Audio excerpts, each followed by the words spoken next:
Good morning, everybody. Thrilled to be here with you. Thrilled to be here with these three wonderful guests. I'll just tell you the way this is supposed to run. We'll see if it does. I'm going to introduce them one by one as they get up and give you sort of TED-style talks for about 10 or so minutes. And in between each session, we'll have a little bit of moderated reflection. But just a little bit, because we'll have another speaker. And after we finish that portion of the program, we will move to a conversation. Just people sitting on the couch talking about love.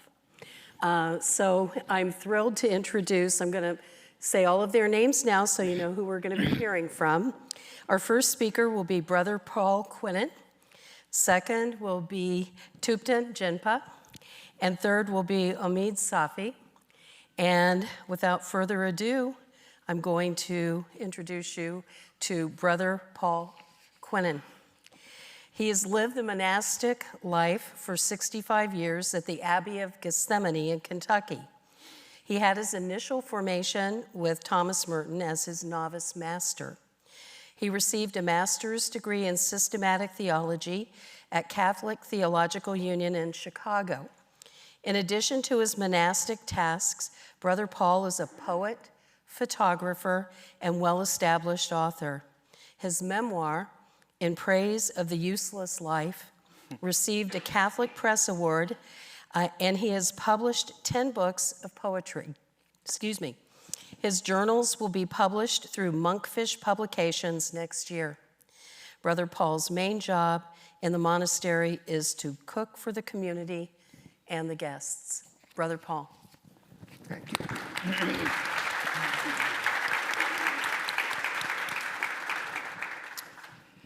Well, I'm really happy to be here and meet these interesting people.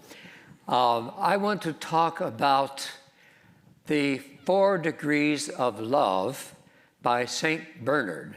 Now, St. Bernard was, the great Cistercian saint. I belong to the Cistercian order, which was founded in 1098. And Bernard came in very soon after that, and he was just a very gifted and charismatic person. And under his leadership, the order just flourished. So he did a lot of writing, and he has 86 homilies on the Song of Songs, but I'm going to take a very short treatise, which the 4 Degrees of Love. The first degree of love is to love yourself for your own sake. What? Yeah, that's what he says. Love yourself for your own sake.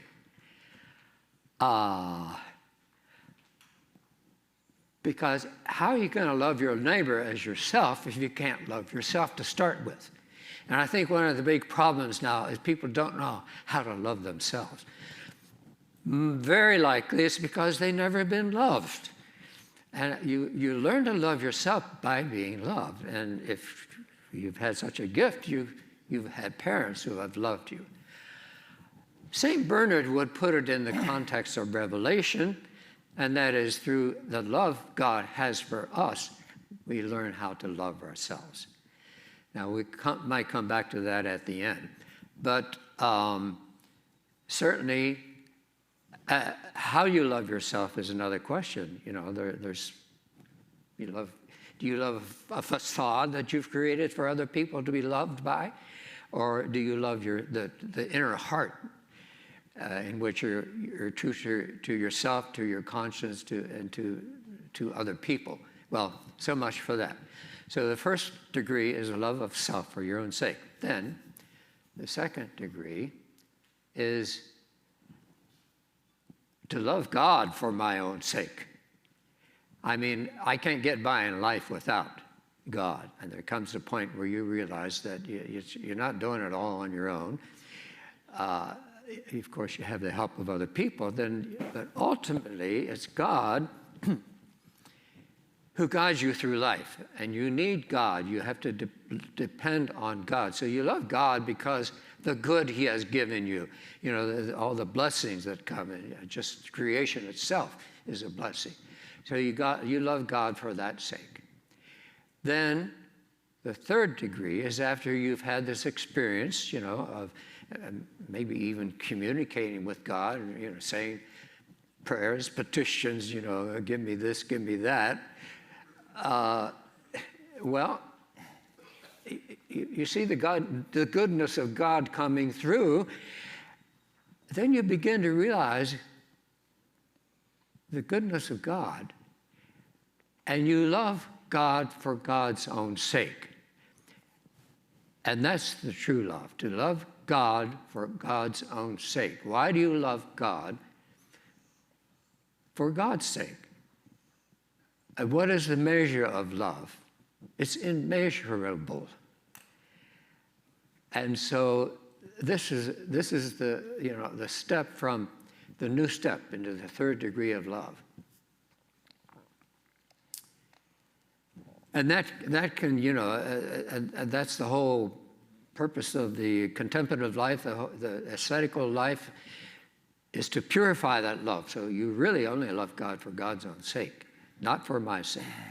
So then you begin to slough off a lot of nonsense. Now, the fourth degree of love is you love yourself for God's sake. I want to love everything God loves.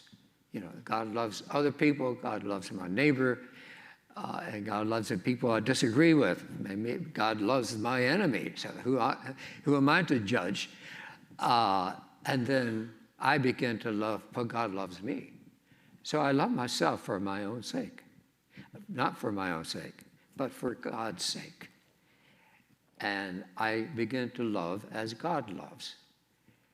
And really, you only come to that fully in the resurrection, because as long as we're in this body, we have so many needs, so much self-interest we have to attend to.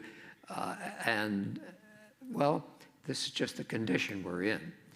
So he has a whole treatise on the resurrection. I would like to take a little jump into Meister Eckhart.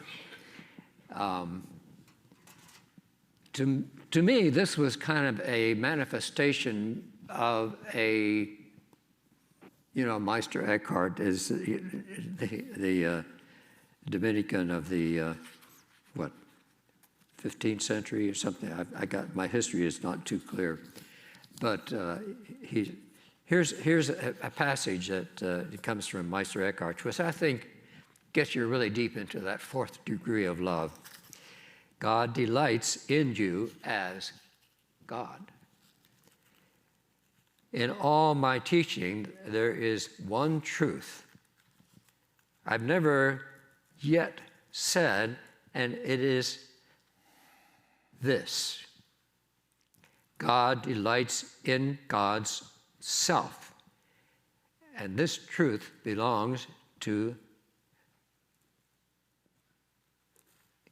God delights in us with this same delight. But there's more. God delights in us not as creatures, but rather delights in us as creatures who are God. This sounds outrageous, I know, and it is. And in this outrage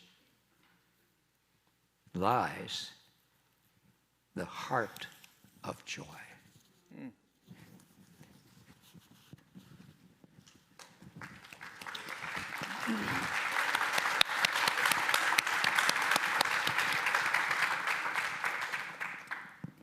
Thank you. I want to take just a little pivot. Your introductory remarks included that you're a poet and a photographer. And I was wondering what those forms of expression teach you about love and teach you about life, or what you find in it and how it might be different. Well, I'm not born to be a writer like Thomas Merton was. But for me, writing is a way of just sharing my contemplation. As you might call it, the overflow of contemplation. And I want other people to experience what I experience. So poetry is a great vehicle for that, because you don't just read poetry with your head. It involves everything, so you should be able to smell a good poem. You put it right under their nose. And so that's one thing. So that's just, it's a nice thing to do. But my main contribution to the church and to the world is through prayer. Right. I mean, that's what the monks are all about, really. Is poetry a form of prayer, do you think? Well, it's kind of on the borderline sometimes, and sometimes I'm just having fun. But having fun is a good way of loving yourself. Yes, it is. And loving other people. Yeah. Of the 4 degrees that you talked about, which is the most difficult, do you think, to achieve? The 4 degrees of love? Oh, well, I think the one I'm working on most of my life is orientated towards the love of God for God's own sake. That's the and then to be able to see myself in God's eyes as lovable. Maybe I haven't even gotten that far. So that's the toughest one for you. Yeah, it could be. Okay. Well, great. Thank you very much for your remarks, and we're going to introduce our second speaker, and that is Thupten Jinpa. Jinpa had his early education and training as a monk at the Shartse College in South India. He also holds a BA with honors in philosophy and a PhD in religious studies from Cambridge University. He taught at Ganden Monastery and was a research fellow in Eastern religions at Girton College, Cambridge. I heard an introduction of you where somebody really said what you do is you are a bridge, and that introduces the next part of your life. Jinpa has been the principal English translator to His Holiness, the Dalai Lama, since 1985, and has translated and edited numerous books by the Dalai Lama. His own published works include Songs of Spiritual Experience, which he co-authored, Mind Training, the Great Collection, and the Book of Ganden, the Core Texts. Jinpa is an adjunct professor of the Faculty of Religious Studies at McGill University, Montreal. He's an executive committee member of the Center for Compassion and Altruism Research and Education at Stanford University's School of Medicine, and he authored the center's Compassion Cultivation Training. He's a board chair of the Mind and Life Institute, founder and president of the Institute of the Tibetan Classics, and editor for the Library of Tibetan Classics. Jinpa.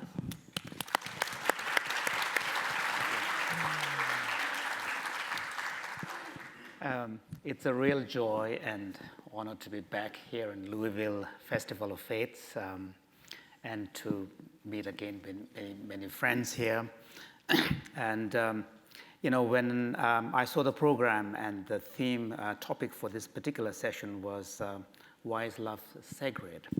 The first thing that came to my mind is a text that I had to memorize as part of my monastic training quite early. So this is actually, the text itself is a philosophical text written by a 7th century Indian master, highly influential, someone called Chandrakirti. But what is remarkable about that text is really a unique salutation verse at the beginning.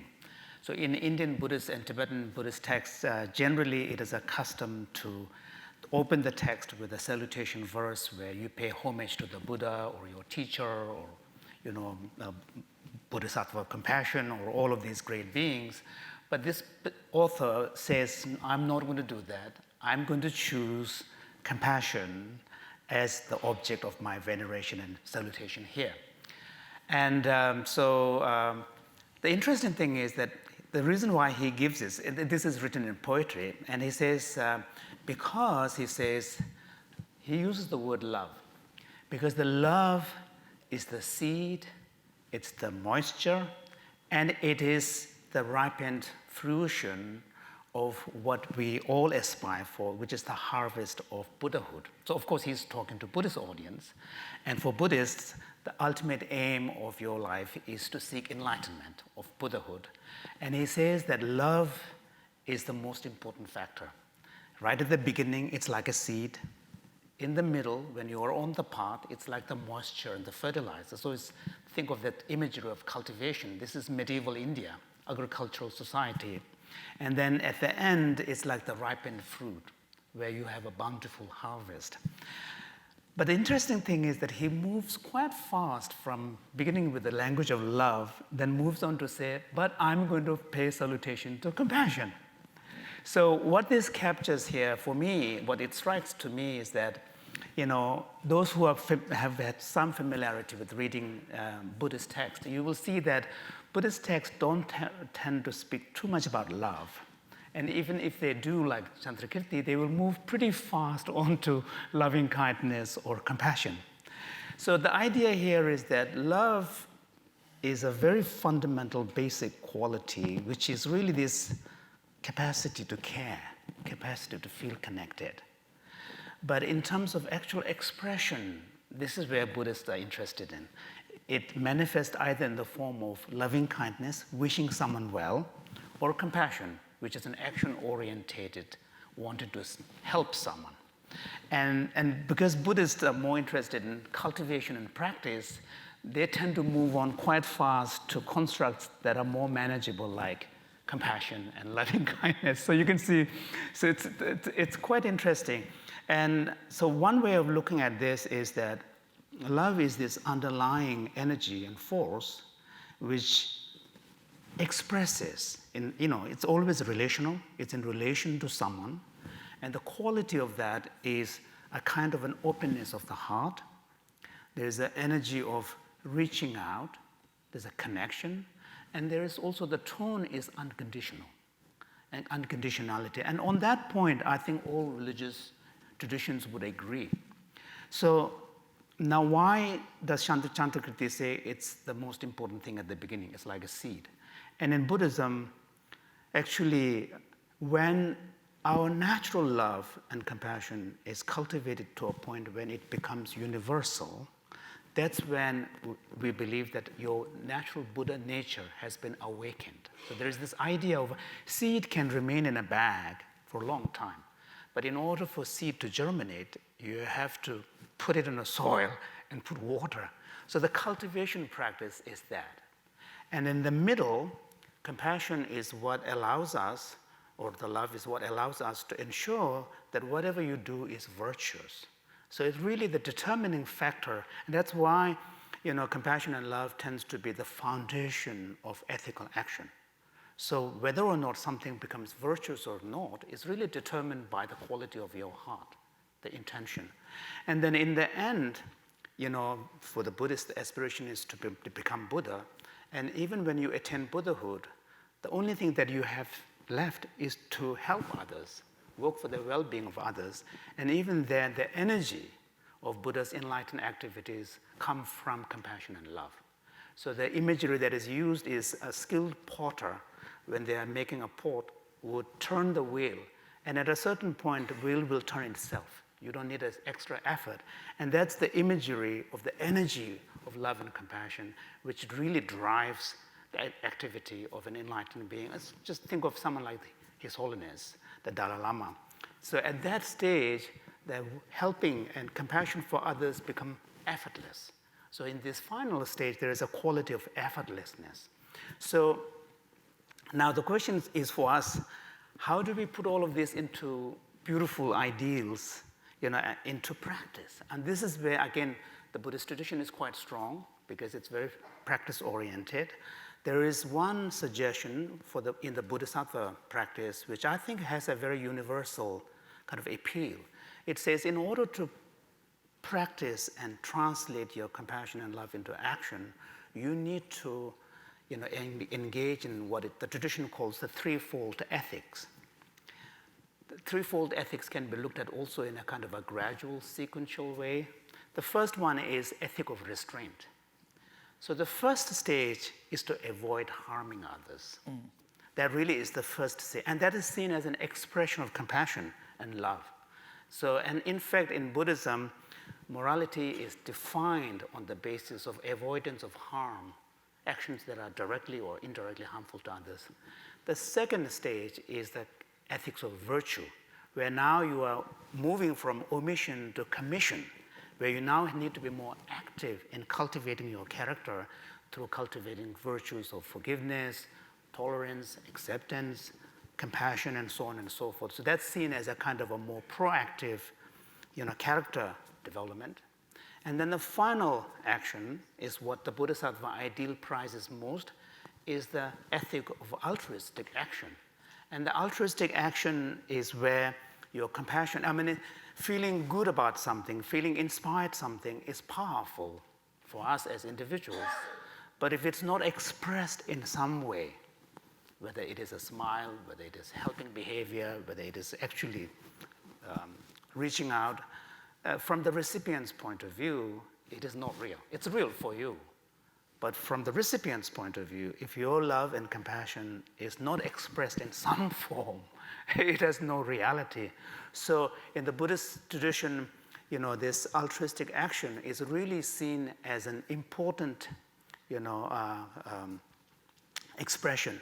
So here, what we see here is the need, and this is where religious traditions are very powerful. The religious traditions are very powerful in using language that really touches us, to our heart, using metaphors, using stories, parables, to really inspire us to emotionally connect with ideals like love and compassion. But we also need practical tools, and this is where my own tradition is quite strong, to make that ideal into a day-to-day reality.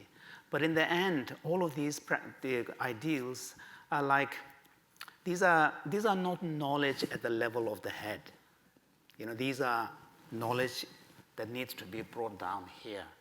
And scientists talk about declarative knowledge and procedural knowledge. Declarative knowledge is knowledge about something, knowledge of what?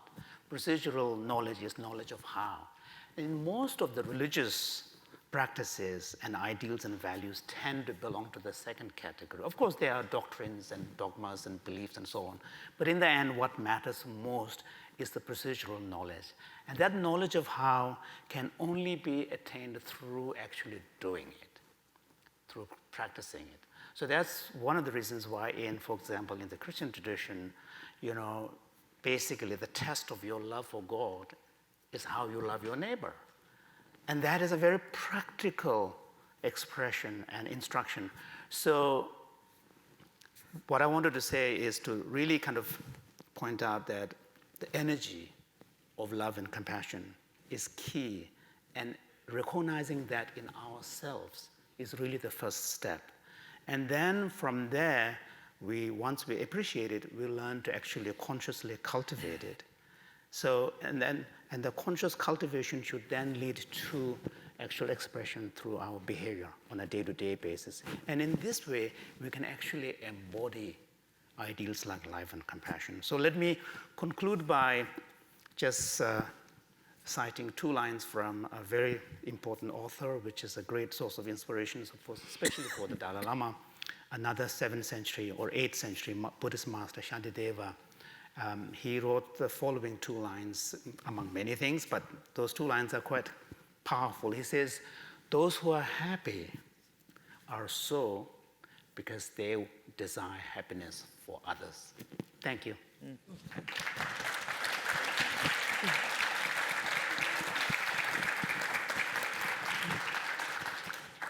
Thank you, Jinpa. You were talking about cultivating. Is there something that you could tell us today about doing a bit of cultivation, say, the minute we get up in the morning? So we enter the day, enter the world with love in our hearts and souls and intentions. Thank you. There is a beautiful saying attributed to Mahatma Gandhi. I don't know whether that attribution is completely accurate or not. And the saying is quite powerful. He says, compassion is a muscle that gets stronger through practice.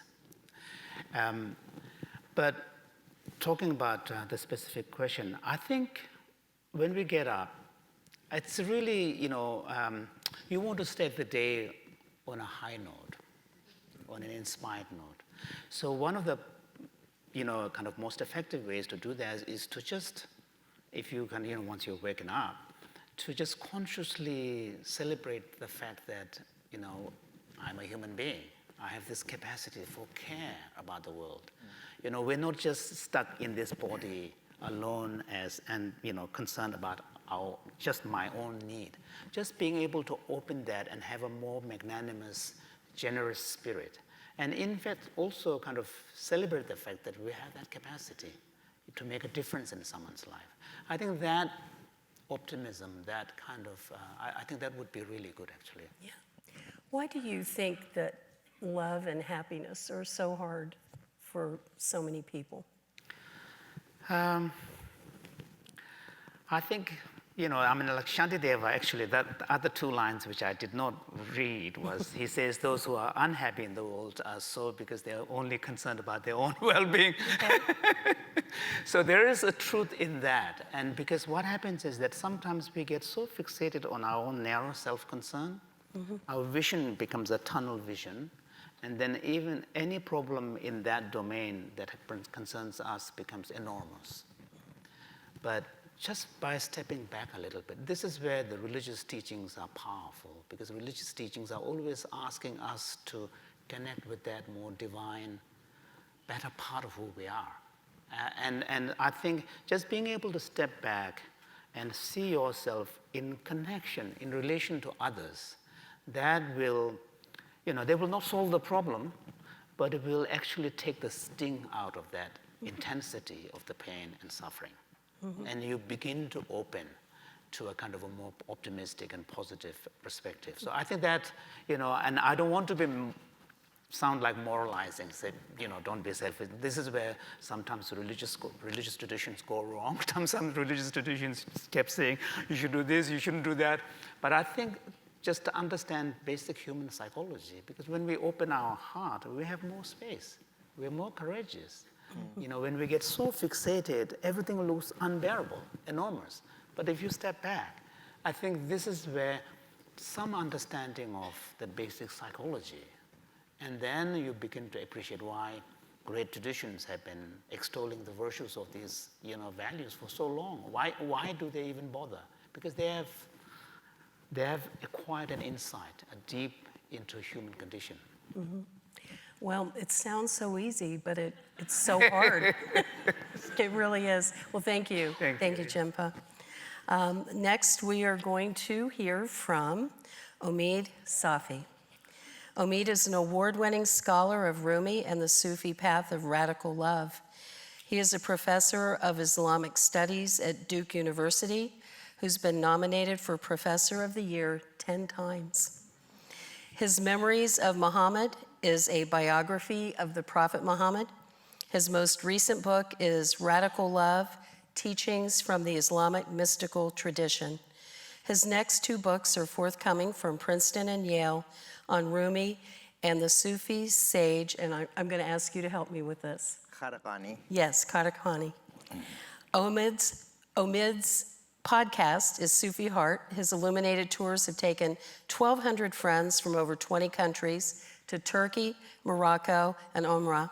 He teaches online courses on Rumi and Sufism through illuminated courses. Omid?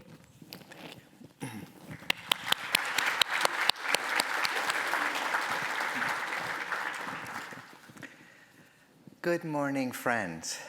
Good morning. Assalamu alaikum. May the peace of God enfold you.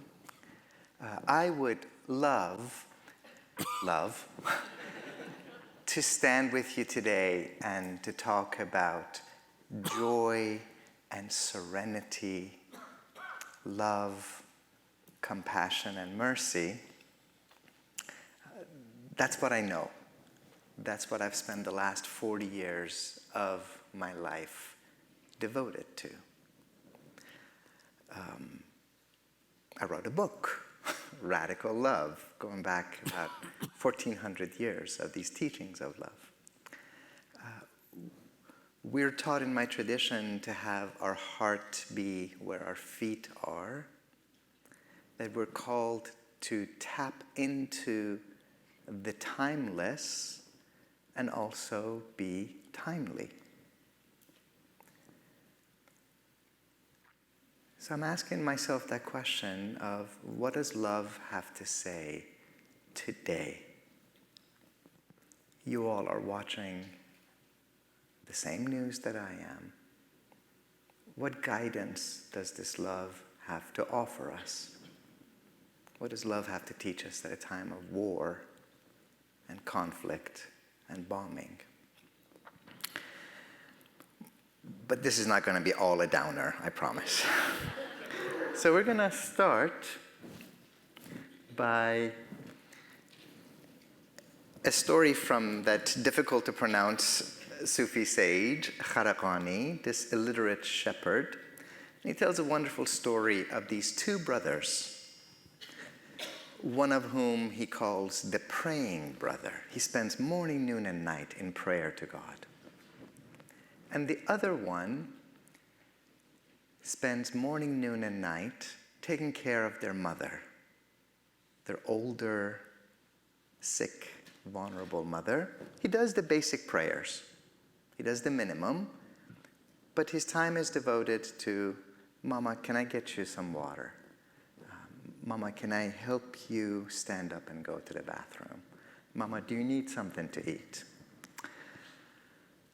So the two brothers have slightly different paths. And then one night, the praying brother gets the thing that all of us hope for. He has a dream of God.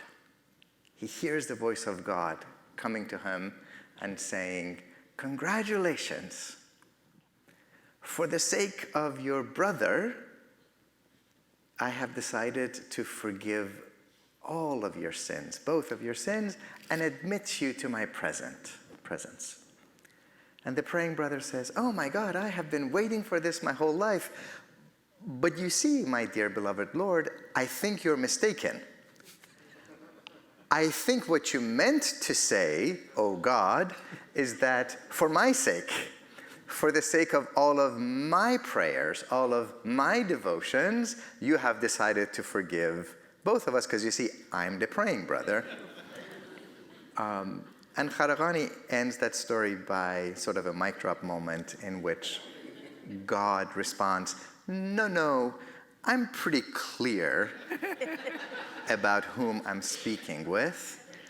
You see, all of those prayers that you did for me, I have no need of. But your mama needs you. That's the end of the story. No moralizing. Your mama needs you.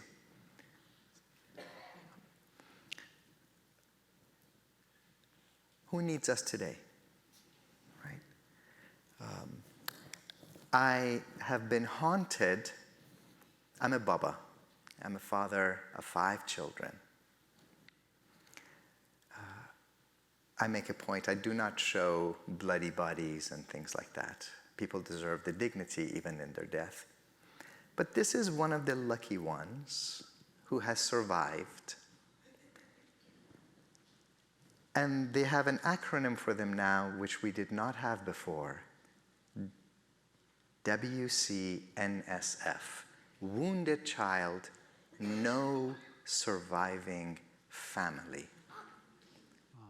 Every single person who has ever loved this child has been killed. What does love have to say to them? Right? We know history and politics, and there's a time for that. As a being of love, What do we have to say to children like this?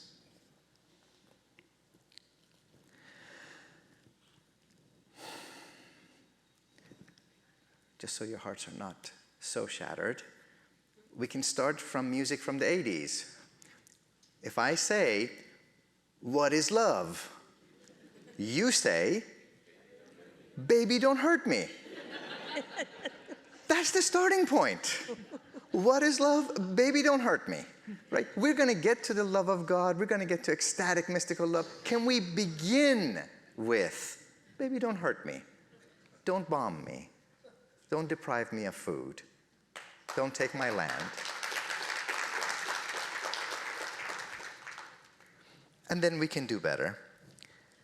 We are fortunate to have prophets and prophetesses, sages, Buddhas, and illuminated teachers.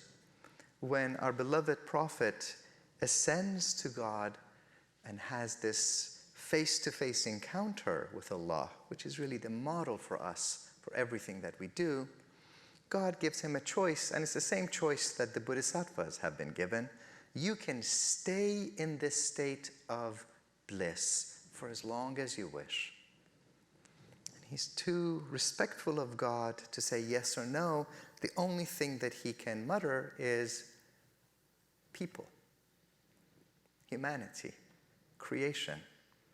I cannot stay in bliss until every last soul has an opportunity to ascend. That's what we're called to in this way. I want us to talk a little bit about Rumi, this beautiful beacon of love. He lived in an age, if it's possible, even more difficult than ours. 10% of the world's population was wiped out at a time that he lived. And yet he stands up and he says, "I know you're tired. I know you are hurt. Come, this is the way." He says, "If you have lost heart in the path of love, flee to me without delay." He reminds us that love is not a feeling, love is not a sentiment. As I tell my teenager, love is not an emoji, right? You don't text love. You do love. You live love, you embody it. And ultimately, it's not our love, it is God's love. Because God is love. It is love that brought us here. It is love that sustains us here. And it is this cosmic river that is erupting out of God. And if we can just, for one breath, get over our own fine self and merge into this river of love, it's going to carry us back home. But this river has to be like sunshine, has to fall on everyone and everything, has to be like air. The air that we breathe in this room is the air that all the trees and all the plants and all the animals breathe. We are connected together, and this love cannot be allowed to stay tribal, national. Rumi says at one point again, you and I should live as if you and I never heard of a you and an I. You and I should live as if you and I never heard of a you and an I. I want to end with a little reminder. Every year I have a chance to take people to these sacred places where Muslims, Jews, and Christians and people of all faith and no faith have had a good history of living together, not always perfectly. We go to Rumi's shrine, and a few years ago when we were there, this wonderful woman, an American woman who lives in Morocco, a good friend of my dear friend, Gray Henry. Her name is Nora, an American Muslim. We're standing there, and she works in a Moroccan NGO where they serve vulnerable women, at-risk women, women who've been abused, women who've been abandoned, divorced. And she said something as we're standing right there in front of Rumi's tomb, and she says, Omid, everything you say about love and radical love is so beautiful, and it's true. This need to rise above our own ego, propel ourselves out of love into care for somebody else. It's all true. This need to remind yourself that you're not the Pharaoh and you're not God. So soften the ego, humble the ego. But you see, I spend all of my time working with women who've been told their whole life that they're already a nothing and a nobody. So what does the path of love have to say to people who've been told their whole life that they're a nothing and a nobody? And how can I tell them, come and get closer to God by being more nothing and more of a nobody? No, maybe the thing that we have to offer them is to look at them through love and to say, you're somebody. And to some, you are their everything. That you are precious in the sight of God, and that your life has worth and meaning and beauty.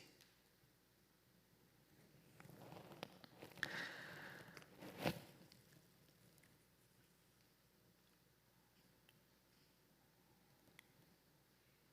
taken up the time that I had. I'm going to abuse my privilege for one more minute and maybe never be invited back. This is one of the great female saints of my tradition, born a Christian, enslaved for a while, and she becomes a great Muslim mystic. Her name is Rabia. In the way that we remember her, it's that she's running through town with a lit torch on one hand and a bucket of water or vase in the other hand, the juxtaposition of opposites. It's a weird image. And people are like, Rabia, what you doing? And she's like, I'm going to find heaven, and I'm going to burn it down. I'm going to find hell. If you're Southern, you know that hell has 3 syllables. Hail. I grew up speaking Persian, I learned English, and then I figured out, I also have to learn Southern. It's a whole other thing. I'm going to quench the fires of hail so that people have no reason left to worship God other than God. Right? And she says, my Lord, if I worship you out of fear of hell, burn me in it. If I worship you out of this transactional thing of trying to get into heaven, make it forbidden to me. But if I worship you only for your own sake, do not withhold from me your everlasting beauty. And the story from her that I'm ending with is, there's one day she's walking, there's a preacher on a pulpit, preaching at a mosque or a church or a temple, and he's repeating the Gospels, right? Knock, and it shall be opened unto you. Ask, and it shall be granted unto you. Rabia sticks her head in. And she's like, what did you say? This preacher is annoyed that this woman has interrupted his beautiful speech. And he goes, woman, I said, knock, and it shall be opened unto you. And Rabia says, fool, the door was never closed.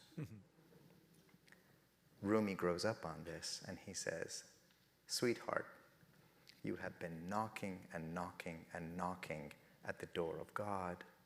My beloved, you're knocking from the inside. You're already within. You're already home. Let's figure out what love has to say when you're already inside of God.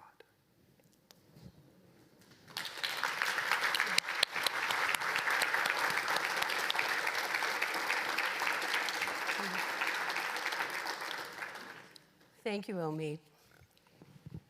And I really appreciated the instruction on how to say Haola. Hail. Hail. Yeah, it was lovely. And you spoke at the beginning about being timeless and timely at the same time. And love is certainly timeless and timely, but so are darker forces, hate, conflict, the same. What hope do you have? I mean, and if you look at any of the holy books, that's the struggle. Whoops, my comb fell out of my hair. Anyway, that's the struggle in all the books. What hope do you have that it's not going to be such a struggle forever? Is there a way for permanent change, for people to transform? Forever is God's business. We are children of the now. In every breath, I am responsible for the tiny bit that I can do to alleviate somebody else's suffering and to bring a slight ray of love and goodness into this world. I know it will not always be like this because God is a beautiful God and God is a good God. And injustice cannot last forever, just as the darkness of the night cannot last forever. And we see this. All of our scriptures have accounts of people behaving horribly. Because we also need to know how to respond to something like that, as we keep remembering that the world is not divided between good people and bad people, but that these are struggles inside every single one of us. The stories we read in scriptures are mirrors, so that we can figure out that we are the followers of the prophets and we are the infidels.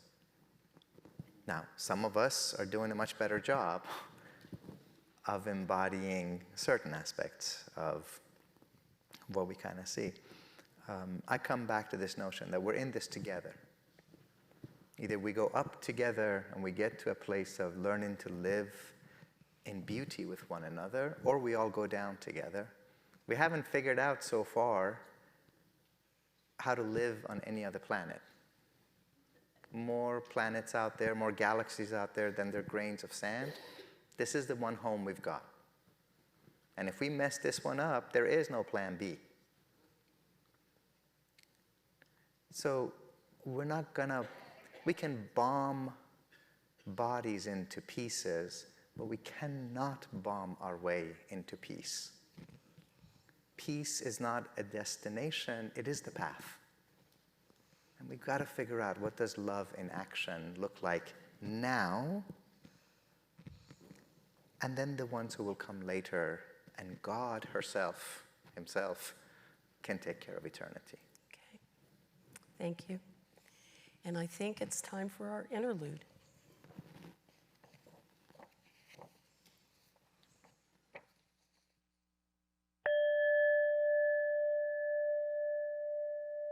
Ironically, I can't sing a sacred song right now because we never record our songs.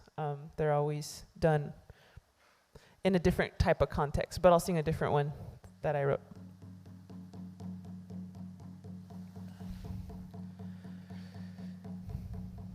Indigenous people, shine your light, we are equal, yeah, yeah. I remember the days when our prayers were illegal. I remember the days when being Indian was lethal, yeah, yeah. Yeah, we had a rough past, but get ready for the sequel. Get ready for the glorious comeback of our people. Oh, yeah.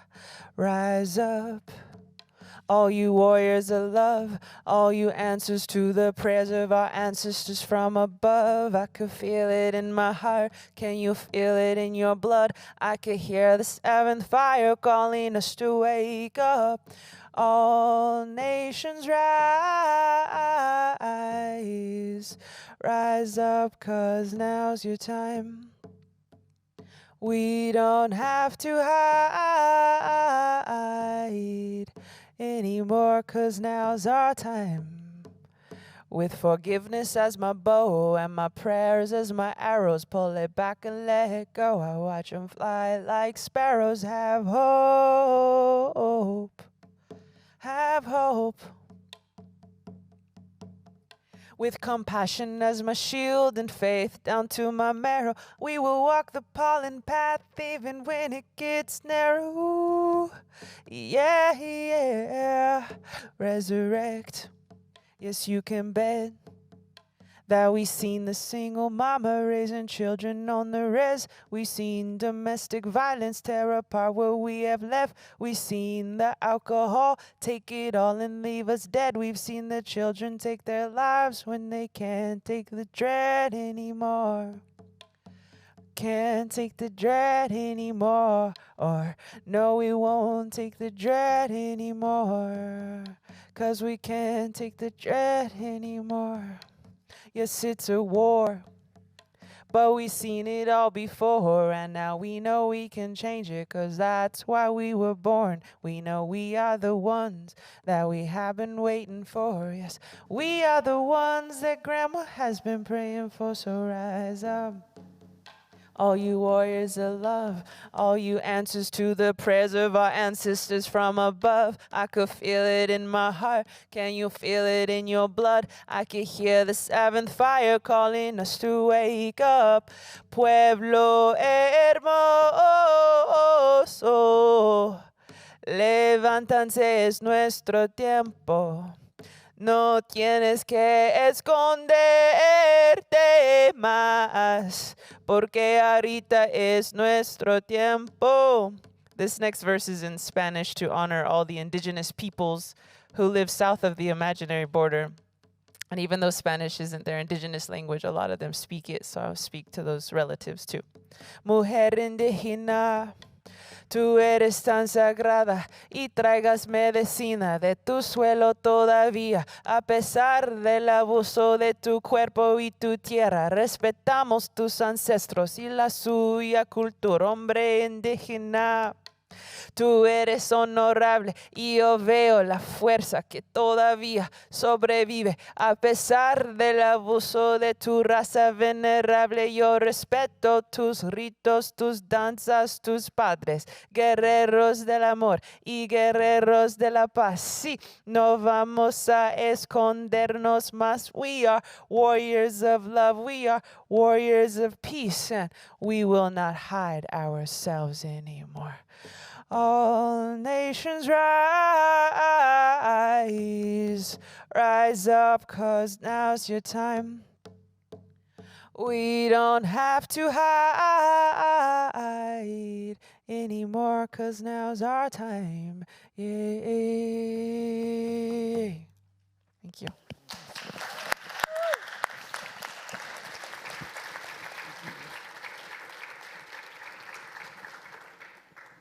Thank you all for playing that. I'm sorry she couldn't be here, but that she will be here later today. Before we begin the next portion, which is a conversation, is there anything that you heard your fellow panelists say that you would kind of like to expand upon or ask a question about, or anything that you would like to say a little more about? Yeah, this paradox about the fact that we humans have such beautiful qualities in us, yet at the same time we keep doing horrible things. So I don't know, it doesn't seem, I don't know whether that is a question of knowledge gap, I don't think that is the case. If it is not a question of awareness and knowledge gap, then what does that mean? I think that's an interesting question. And you can see across the three traditions represented here, when it comes to the importance of love and compassion, when it comes to the power of that, when it comes to the recognition that that is at the heart of what it means to be truly human, there is a universal consensus. There is also a kind of an appreciation that if we can tap into that, there are deep powers there, that can really make us be more than human if we want. So all of this is true, and all of this wisdom has been out there, but I don't know why we keep doing, and I completely agree with you. You can't expect to have peace through large-scale violence. It just doesn't work that way. So I don't know. I'm just curious about this just paradox. Well, the one thing that I wanted to come back to was something that Omid said about softening the ego, and that we had to get over ourselves. And I kind of would like to talk about that a little bit with you all, because it seems to me that we heighten our divisions, we heighten our differences, and that is, I think, a function of ego. And we're number one. And two, we talked about this a little bit before, about love and what is it, and what can you, is it in itself sacred, or are there things that we can do to confer that on it? And it seems to me that humility is a part of that. And I'd kind of like to talk about the role of that in all the traditions here and how we can apply it to our own lives. And I don't expect any of us to be able to do like grand scheming, grand scheme Napoleonic things. We can only do what we can do, which is, I think, what each of you said. So let's start with humility. Who would like to go? Oh, nobody wants to say, I want to be first on humility.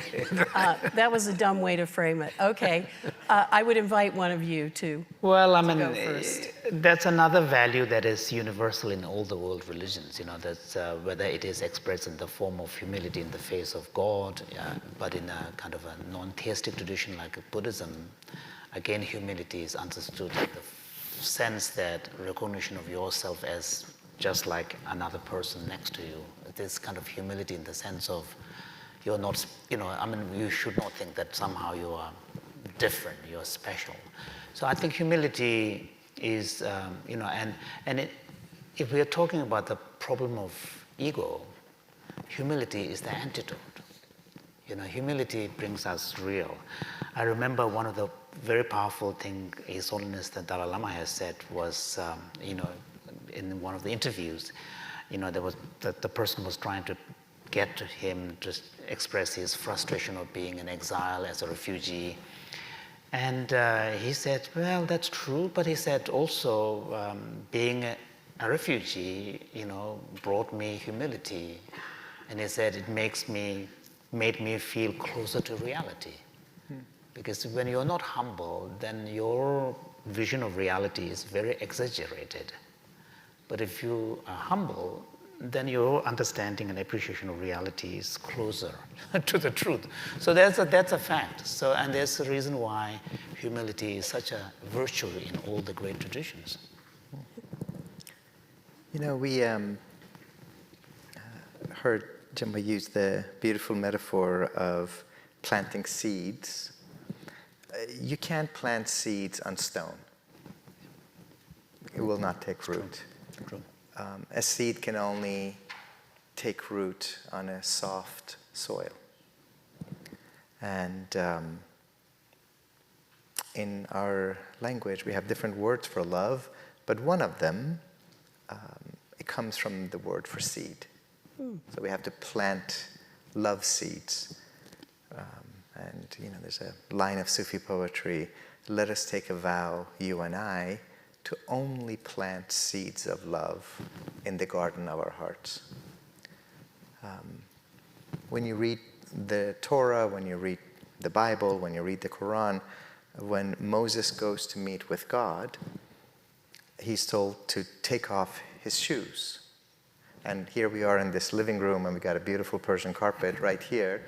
In Eastern homes, when you go to visit somebody, you take off your shoes. True. You don't wear your shoes. Only Americans wear their shoes inside your house. And you try not to say anything, because Mama raised you right.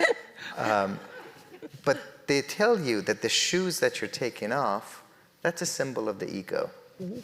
Park your ego outside and come with the heart and be received as the heart that you are. And then you can come softer, because there's actually life in softness. And there's strength in heart, in that kind of softness of the heart. We have this strange masculine notion that what is strong is what is hard. You want to see strength, go watch somebody give birth. Yes. You have never, you've never seen strength like that. And I watched where the baby is coming out of, and I was like, really, God? Like, you didn't have like a secret gate that could just open and the baby, like that is, so I don't think that this language of hardness is a testimony to real strength. And we have to remember that that word courage comes from ko, which means heart. Real courage is to live through the heart. Thank you, Brother Paul. Yeah. Well, that's beautiful. And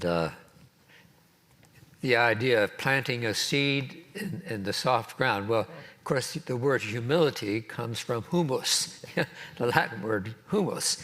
And so humility is a matter of being grounded. Now, I take off my shoes when I go outside into the grass. So, and it's called, they have a medical term for it now. It's called grounding. And it's good for your soul. Your soul, and it's also good for positive and negative electrons in your body.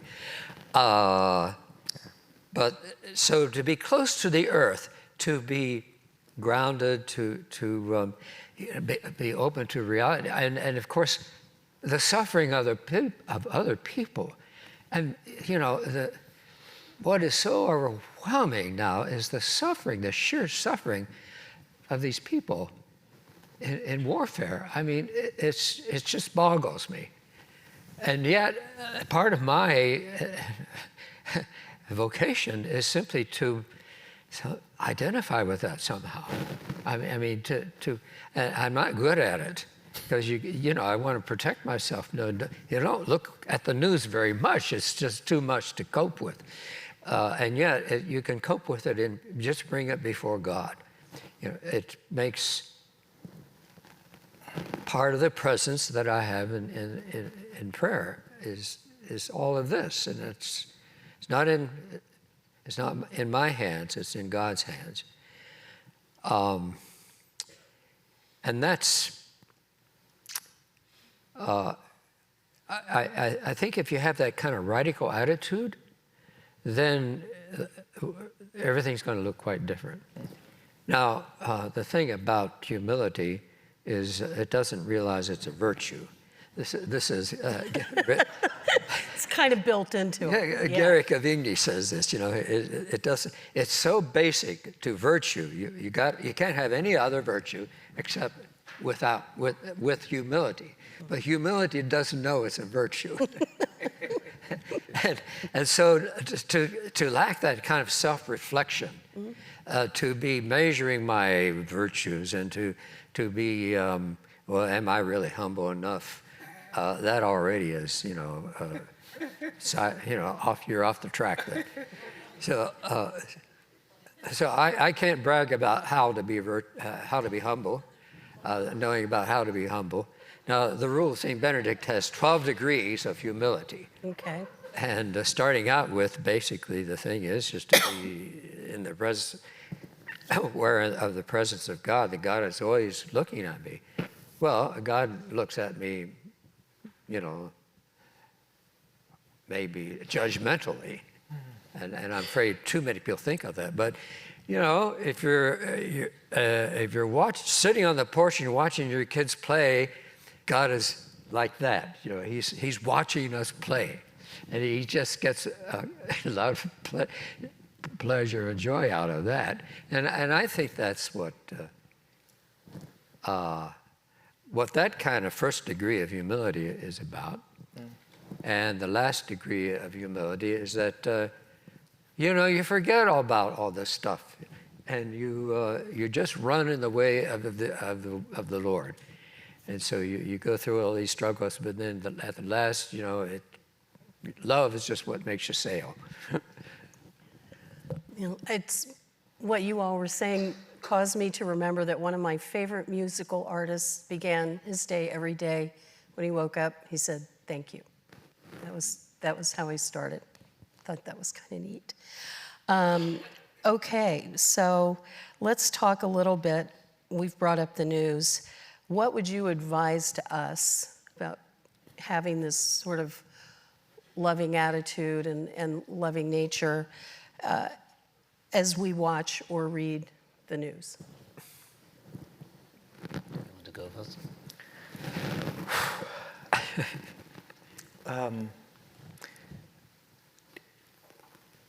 This current conflict in Palestine, Israel, has been wounding me in ways that continue to surprise me. I've lived through a war. I've lived through bombings. I know what it's like when the bombs fall a few houses away from you. So this is not abstract for me. I understand that desire to preserve the vulnerability of our own hearts, and yet to remember that the ones who are being slaughtered have no such luxury, in a way. I think I would say a couple of things to keep in mind. Yes, Jinpa is right. Why do we keep doing this? Why have we been doing this? Something is different about the way in which our consumption of news is curated. So I can go on my Instagram feed and my Facebook feed, and 99% of the people whose messages I'm going to be receiving are going to be perceiving things in a certain way.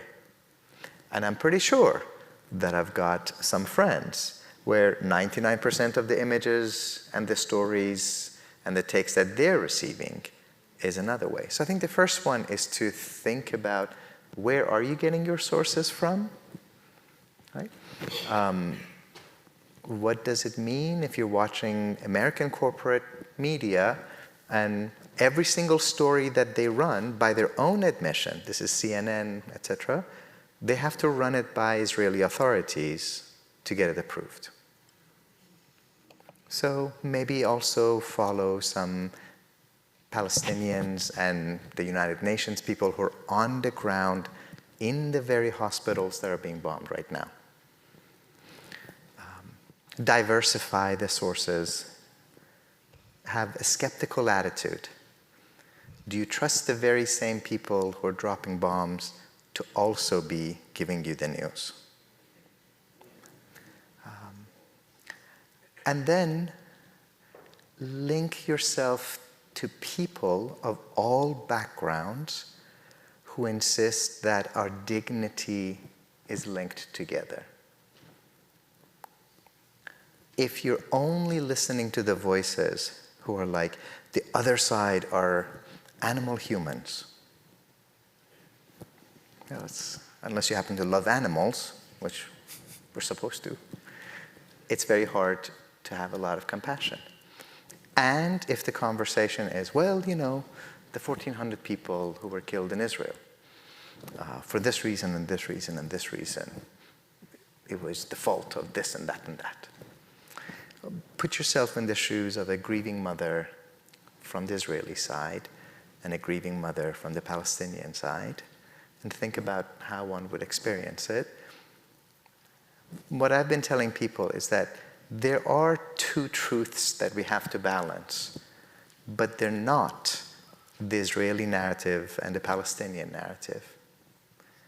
They're these two commandments, if you want to call them that. One, every single life is luminous. Every single life is precious. Every single child is made in the image of God, unapologetically. And two, there is also an asymmetry of wealth, of resources, and of suffering in this world. And whether you're reading the Torah, the Bible, or the Quran, again and again and again, what we hear is the poor, the needy, the orphan, the widow, the stranger, the refugee. That's who God is ultimately concerned with. All life is sacred, but suffering is asymmetric. And so tend first to the ones who have no resources, to the ones who have no food, no water, no shelter, and no way of protecting themselves against the violence that they have nothing to do with, without losing sight of the humanity of anyone.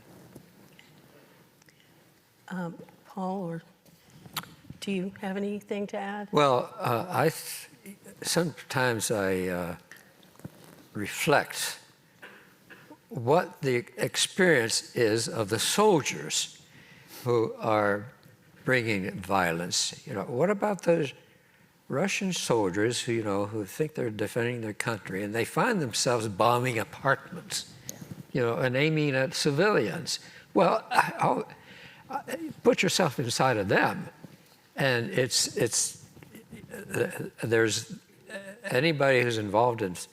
Some people thrive on violence, apparently. I mean, they seem to think they are, but that's put yourself in the other person's shoes, and of course, putting yourself into the victim's shoes is